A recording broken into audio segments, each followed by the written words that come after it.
Olá, irei responder duas perguntas de um questionário que a professora nos passou. Então, a primeira pergunta é: como você pode deduzir a partir da estrutura química se a molécula é um carboidrato? Pois bem, a resposta para isso é: os monossacarídeos são carboidratos simples da forma molecular CH2O. E aqui eu tenho um exemplo para isso, que é a ribose, que é a matéria-prima para a fabricação de ácido nucleico, que a forma molecular dela é C5H10O5.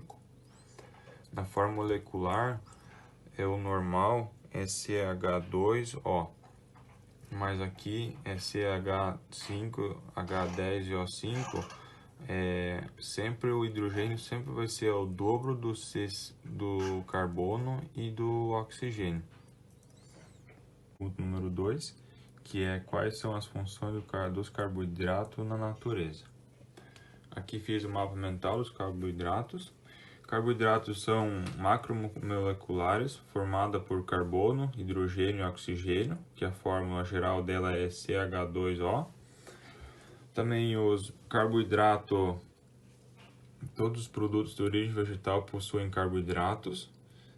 O mel é um carboidrato de origem animal. E aí temos as classificações do carboidrato, que é monossacarídeo, disacarídeos e polissacarídeo.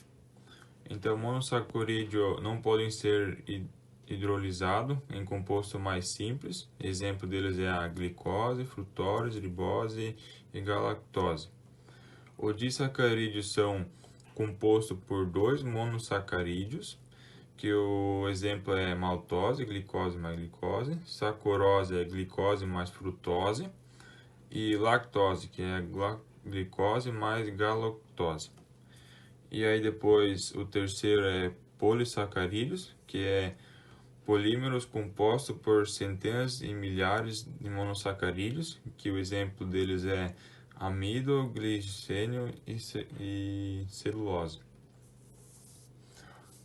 A principal fonte de energia das células é a ingestão diária recomendada de carboidratos, de 50% a 60% do valor calórico total. Olá, professora, tudo bem? Eu, Lucas, vou falar a questão 13 e 4 aqui do nosso grupo, que é do Matheus, do Diego. Conforme a professora pediu para nós gravar um vídeo explicando as questões, e eu vou falar a questão 3 e 4. Vamos lá. Aqui na questão 3, a professora pede: diferencie aldose e acetose. Aqui vamos lá. Conforme a professora explicou em aula, o grupo aldose, que é o aldeído, ele tem a ligação C-O e H. E o grupo cetona é o grupamento, a ligação C-O. Aqui, ó. Nessas duas moléculas temos de diferente. No primeiro nós temos o grupamento aldeído, que é o C-OH, conforme eu falei. E no segundo nós temos o grupamento cetona, que é o C-O. Uma aldose é um monossacarídeo cuja molécula contém um grupo aldeído, isto é, uma carbonila no seu final. Os carbonos são numerados do grupo aldeído para baixo, e o gliceraldeído é o mais simples de todos os aldoses, que só possui apenas 3 carbonos. Um exemplo de aldose é a glicose. Então vamos lá. E a cetose, ela é um monossacarídeo com um grupo de cetona por molécula. O mais simples de todos os cetoses possui 3 átomos de carbono, a dihidroxiacetona, e é o único que não tem atividade óptica. Os cetoses podem ser isomerizados em aldoses quanto ao grupo carbonila, que está no final da molécula. Esse tipo de moléculas são chamados os açúcares reduzidos. Um exemplo de cetose é a popular frutose. E na pergunta 4, a professora pede: diferencie monossacarídeo de oligossacarídeo e cite os 2 exemplos de cada grupo.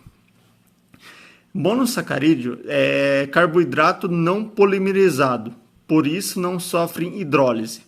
Possui em geral entre 3 a 7 átomos de carbono. O termo inclui aldoses, cetoses e vários derivados. Por oxidação, desoxigenação, introdução de outros grupos substituintes, alquilação ou acilação das hidroxilas e ramificações. Temos como exemplo dos monossacarídeos a glicose, a frutose ou a galactose. E os oligosacarídeos. Eles são açúcares formados pela união de 2 a 6 monossacarídeos, geralmente hexoses. Exemplos de oligosacarídeos são a sacarose, a lactose ou a maltose. Boa tarde, eu sou o César. Eu estou aqui para apresentar a pergunta 5 e 6 do questionário de bioquímica. Eu vou falar sobre os polissacarídeos, que era para definir eles, citar um exemplo de um polissacarídeo de reserva e estrutural. Os polissacarídeos eles são carboidratos que, por hidrólise, ele origina uma grande quantidade de monossacarídeos, que é os açúcares simples. E os 3 mais conhecidos são o amido, glicogênio e celulose. Aliás, os polissacarídeos eles são insolúveis em água, e o que é de grande importância para os seres vivos, pois dependem da função estrutural e armazenadora de energia.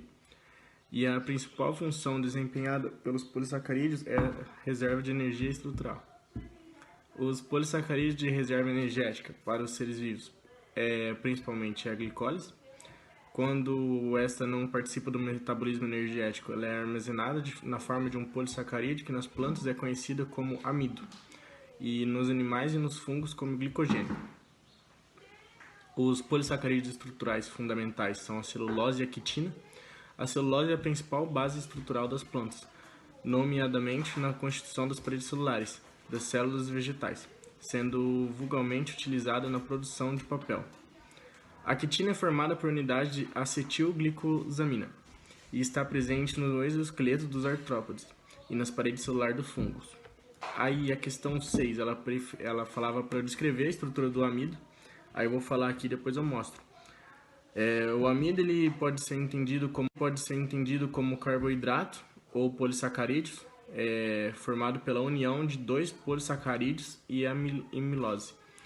E ele é encontrado em abundância na natureza, nos vegetais, nas folhas verdes, seja nas suas raízes, caules, sementes, frutos, e na produção de papel. Aí aqui a gente tem o amido, que a fórmula dele é C6H10O6, 6 carbonos, 10 hidrogênios e 6 oxigênios. Aqui a gente tem glicólise, como alfa-glicólise, localizado em posição cis. E daí, por causa da proximidade dos hidrogênios aqui, ele liga o hidrogênio com a hidroxila do outro, formando uma água, acarretando numa desidratação, que forma a ligação que a gente conhece como ligação alfa-1,4 ou glicosídica. Aí é a estrutura do amido, forma a estrutura do amido. Olá, boa noite, meu nome é Diego Conzen e eu vou estar apresentando a questão número 7 e a número 8 da atividade de bioquímica. Então aqui na questão 7, está pedindo qual a diferença estrutural da glicose e da galactose. Então eu desenhei as duas moléculas aqui e a diferença é bem simples, é apenas a organização delas, né? Ou seja, a hidroxila que está no quarto carbono da glicose, ela está no lado direito da molécula.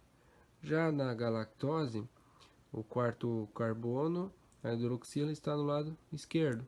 Ou seja, essa é a única diferença, é a posição das hidroxilas na molécula. Bem simples. Então, dando a continuidade aqui, eu vou explicar a questão 8. Ela está pedindo para explicar o porquê a fórmula cíclica da glicose ela não possui mais o grupo funcional do aldeído. Então, aqui eu fiz as moléculas e o grupo aldeído do carbono 1 ele reage com a hidroxila do carbono 5 e formando a ciclização, né?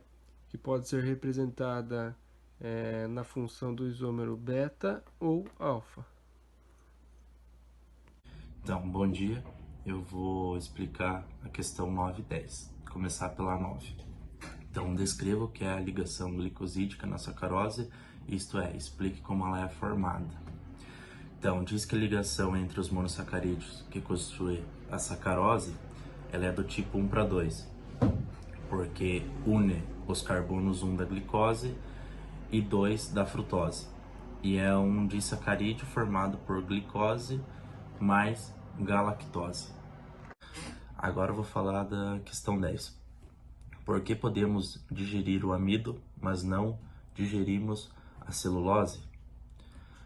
Então, isso se dá por conta porque, embora o amido e a celulose sejam constituídos por inúmeras moléculas de glicose, a maneira como essas moléculas se ligam, ela é diferente em cada uma dessas moléculas.